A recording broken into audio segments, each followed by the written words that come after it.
एक ताजिर था जिसके पास ज़मीन, माल और पैसे के रूप में बहुत सारी संपत्ति थी और उसके पास बहुत सी ज़मीनें, कारखाने और नौकर चाकर थे। उसे समय समय पर अपने व्यापारियों से व्यापार के सिलसिले में मिलना पड़ता था। एक दिन उसे किसी ज़रूरी काम से लंबी यात्रा पर जाने की ज़रूरत पड़ DDH गई।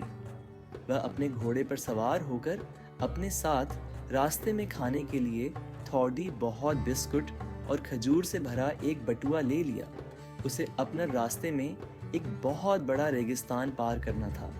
वह अपने मंजिल पर आसानी से पहुंच गया और अपना सारा काम निपटाकर घर लौटने के लिए फिर से घोड़े पर सवार हो गया।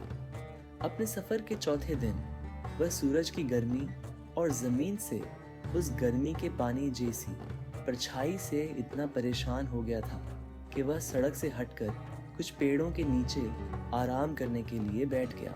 जब उसने अपना खाना खा लिया तो एक मुसलमान होने के नाते उसने अपने हाथ, चेहरा और पैर धोए और दुआ की। दुआ ख़त्म करने से पहले जब वह अपने घुटनों के बल बैठा ही था, उसने एक जिन्न को देखा जो बहुत ही बड़ा था। हाथ में एक तलवार लिए हुए उसकी ओर बढ़ रहा था। जब उसने अपना खाना खा लिया तो एक मुसलमान होने के नाते उसने अपने हाथ, चेहरा और पैर धोए और दुआ की। दुआ ख़त्म करने से पहले जब वह अपने घुटनों के बल बैठा ही था, उसने एक जिन्न को देखा जो बहुत ही बड़ा था। हाथ में एक तलवार लिए हुए उसकी ओर बढ़ रहा था। जिन्न ने उस ताजिर को भयानक आवाज में कहा, उठो ताकि मैं तुम्हें इस तलवार से मार डालूं जैसे तुमने मेरे बेटे को मारा है। और इन शब्दों के साथ उसने एक डरावनी चीख भी निकाली। ताजिर उस जिन्न के भयानक रूप से उतना ही डरा हुआ था जितना कि उसकी धमकी से। उस ताजिर ने कांपते हुए जवाब दिया, ए नेक जिन्न, मैंने ऐसा कौन सा गुनाह कर दिया कि तू मेरी जान लेने की बात कर रहा है? उस जिन्न ने जवाब दिया, जैसे तुमने मेरे बेटे को मारा है। या अल्लाह, उस ताजिर ने कहा, मैं तुम्हारे बेटे को कैसे मार सकता हूँ? मैंने उसे कभी देखा ही नहीं है। क्या तुम यहाँ आते वक्त बैठे नहीं थे? जिन्न ने पूछा, क्या तुमने अपने बटुए से खजूर नहीं निकाले और उन्हें खाते वक्त क्या तुमने गुठलियों को अलग अलग दिशाओं में नहीं फेंका? मैंने वह सब किया जो तुमने कहा। ताजिर ने जवाब दिया, मैं इससे इनकार नहीं कर सकता। जिन्न ने फिर उस ताजिर से कहा कि जब तुम खजूरें खाकर उनकी गुठलियां इधर उधर फेंक रहे थे, उस वक्त मेरा बेटा वहां से गुजर रहा था और तुमने एक गुठली जब फेंकी, वह उसके आंख में जा लगी जिससे उसकी आंख फूट गई, जिसकी वजह से वह मर गया, जिसकी वजह से अब मैं भी तुम्हारी जान लूंगा। ताजिर जोर से चिल्लाया, ए जिन्न, मुझसे यह गलती अनजाने में हुई है।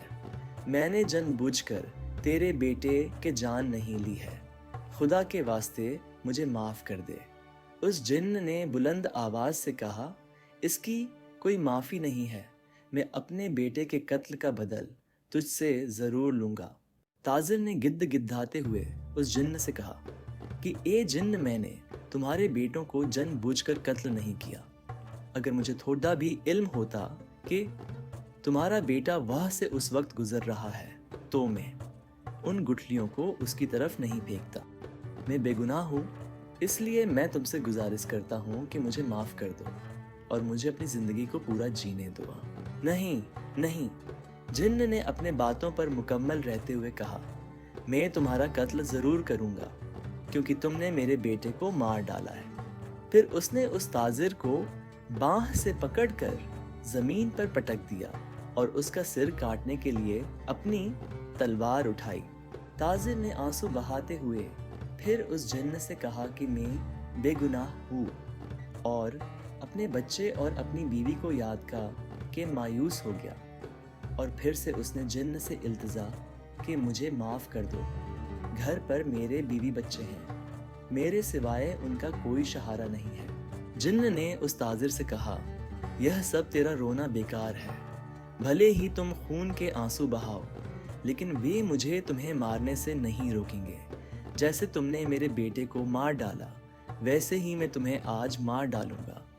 जब ताजिर ने देखा कि जिन्न उसका सिर काटने जा रहा है तो उसने जोर से चिल्लाकर कहा, खुदा के लिए अपने हाथों को रोक लो, मुझे एक बात कहने दो, मुझे कुछ समय की मोहलत दो ताकि मैं अपनी बीवी और बच्चों एक बार जी भरकर देख लूं और उनसे मिल लूं और मैं अपनी जायदाद का वसीयत बना सकूं ताकि मेरे मरने के बाद वे कानूनी लड़ाई में न फंसे।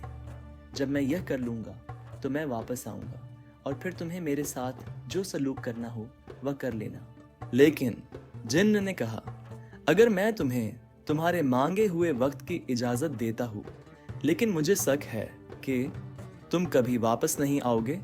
ताजिर ने उस जिन्न से कहा, ए जिन्न में खुदा के कसम खा कर कहता हूँ कि मैं यहाँ ज़रूर वापस आऊँगा और तुमसे मिलूँगा। तो फिर तुम्हें कितना वक्त चाहिए? जिन्न ने पूछा। मुझे 1 साल का वक्त चाहिए, ताजिर ने कहा, और मैं तुमसे वादा करता हूँ कि आज से 12 महीने बाद मैं इन पेड़ों के नीचे लौटूंगा और खुद को तुम्हारे हाथों में सौंप दूंगा। इस पर जिन्न उसे उस दरख्त के पास छोड़कर गायब हो गया। ताजिर अपने डर पर काबू पाते हुए अपने घोड़े पर सवार हुआ और अपनी सफ़र पर आगे बढ़ा। एक तरफ तो वह खुश था कि वह इतने बड़े खतरे से बच गया, लेकिन दूसरी तरफ जब उसे अपनी दी हुई कसम को याद कर कर तकलीफ भी हो रहा था। जब ताजिर अपने घर पहुंचा तो उसकी बीवी और बच्चों ने खुशी के साथ खुशमदीद किया, लेकिन वह उनके प्यार का जवाब देने के बजाय इतना फूट फूट कर रोया कि उसके परिवार को लगा कि उसके साथ ज़रूर कोई अनहोनी घटना हो गई है। ताजिर की बीवी ने इसकी वजह जानने की कोशिश की। आपके आने की वजह से हम सब इतने खुश हैं, फिर आपके इतने दुखी होने की वजह आखिर क्या है? आप किस वजह से इतना परेशान हो? ताजिर ने रोते हुए बहुत दुखी मन से अपनी बीवी को वजह बताया कि मेरे पास जीने के लिए सिर्फ 1 साल ही है। फिर उसने बताया कि उसके और जिन्न के बीच क्या हुआ था और उसे बताया कि उसने उसे साल के अंत में वापस आने की कसम दिलाई थी ताकि वह उसे मार कर अपना बदला पूरा कर सके। जब ताजिर की बीवी को सारा वाकया मालूम हुआ तो वह जोर जोर से चिल्लाने लगी और अपना चेहरा दुख के मारे पीटने लगी। जब ताजिर के बच्चों को इस बात की मालूमात हुई तो वह भी रोने लगे। अगली सुबह ताजिर ने सबसे पहले लोगों के पास से उधार लिए हुए रकम को उनके मालिकों को वापस कर दिया। उसके बाद अपने दोस्तों को सौगात दिया और गरीबों में अपने माले गनीमत को बांटा, अपने गुलामों को आज़ाद कर दिया और अपनी जायदाद अपने बच्चों में बांट दी। ये सब करते हुए आखिरकार साल खत्म हो गया और अपने खाए हुए कसम को पूरा करने के लिए निकल पड़ीदा।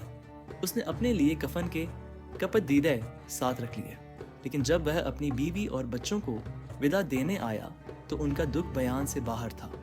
वे अपने मन को जुदा होने से नहीं रोक पाए और उन्होंने भी ताजिर के साथ मरने का फैसला कर लिया। लेकिन ताजिर ने उन सब को अपने साथ आने के लिए मना कर दिया और भारी मन से अपने सफ़र के ओर निकल पड़ीदा और अपने सफ़र को जारी रखते हुए तयशुदा दिन पर उस जगह पर जा पहुंचा जहां उसने जिन्न से मिलने का वादा किया था। वह उतरा और फव्वारे के पास बैठकर जिन्न के आने का इंतजार करने लगा। जब वह अपने मरने के सोच में डूबा हुआ था तभी एक बूढ़ा आदमी एक हिरण को लेकर उसके पास आया। जब उन्होंने एक दूसरे को सलाम किया तो बूढ़े ने उससे कहा, भाई, क्या मैं पूछ सकता हूँ कि तुम इस सुनसान जगह पर क्यों आए हो जहाँ सिर्फ बुरी रूहें रहती है और यहाँ ज्यादा वक्त तक रुकना खतरनाक साबित हो सकता है। उस ताजिर ने उस बूढ़े आदमी को अपने साथ हुए सारे वाक्य को कह सुनाया और वह बूढ़ा आदमी बहुत ही संजीदगी के साथ उसकी बातों को सुन रहा था।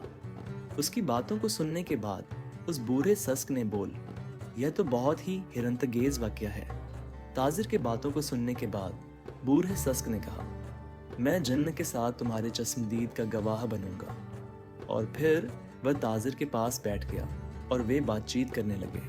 जब ताजिर और बूढ़ा आदमी बातचीत कर रहे थे तो उन्होंने एक और बूढ़े आदमी को अपनी ओर आते देखा जिसके पीछे 2 काले कुत्ते थे। एक दूसरे को सलाम करने के बाद उसने उनसे पूछा कि वे इस जगह पर क्या कर रहे हैं। हिरनी को साथ में लेकर आने वाले बूढ़े आदमी ने उसे ताजिर और जिन्न की साहसिक कहानी सुनाई। हिरनी वाले बूढ़े आदमी की बातों को सुनकर कुत्ते वाले बूढ़े आदमी की भी जिज्ञासा बढ़ा गई और वो भी उनके साथ वहीं बैठ गया। वे अब भी बातचीत शुरू ही कर पाए थे कि एक तीसरा बूढ़ा आदमी खच्चर लेकर आया। उसने पहले वाले दोनों से बात की और पूछा कि उनके साथ बैठा ताजिर इतना उदास क्यों दिख रहा है। उन्होंने उसे सर वाक्य कहा सुनाया, जिसे सुनकर वह सस्क भी वहीं उनके साथ बैठ गया। तभी कुछ ही देर में उन्होंने एक धुआं देखा जो कि देखने में किसी बादल की तरह था, जो उनकी ओर ही बढ़ रहा था। जब वह उनके पास आया तो धुआं अचानक गायब हो गया और जिन्न हाजिर हुआ, जो उन्हें सलाम किए बिना एक खींची हुई तलवार लेकर ताजिर के पास गया और उसका हाथ पकड़कर कहा, उठो ताकि मैं तुम्हें मार डालूं जैसे तुमने मेरे बेटे को मारा है। ताजिर और तीनों बूढ़े गिद्द गिद्दा कर उस ताजिर को माफ करने के गुजारिश उस जिन से करने लगे। जब हिरनी को ले जाने वाले बूढ़े ने देखा कि जिन्न ने ताजिर को पकड़ लिया है और उसे मारने वाला है, तो उसने जिन के पैरों को चूमते हुए कहा, जिन्नों के राजकुमार, मैं आपसे इल्तिजा करता हूँ कि आप अपना गुस्सा शांत करें और मेरी बात सुनने की मेहरबानी करें। मैं आपको अपने जीवन का इतिहास और उस हिरनी का इतिहास बताऊंगा जिसे आप देख रहे हैं। और अगर आपको लगता है कि यह ताजिर कहानी से मेरी कहानी ज़्यादा दिलचस्प ही, तो आप ताजिर के गुनाह के तिहाई हिस्सा माफ़ कर देंगे। जिन्न ने इस प्रस्ताव पर विचार करने के लिए कुछ समय लिया, लेकिन अंत में उत्तर दिया, ठीक है, तो मैं सहमत हूँ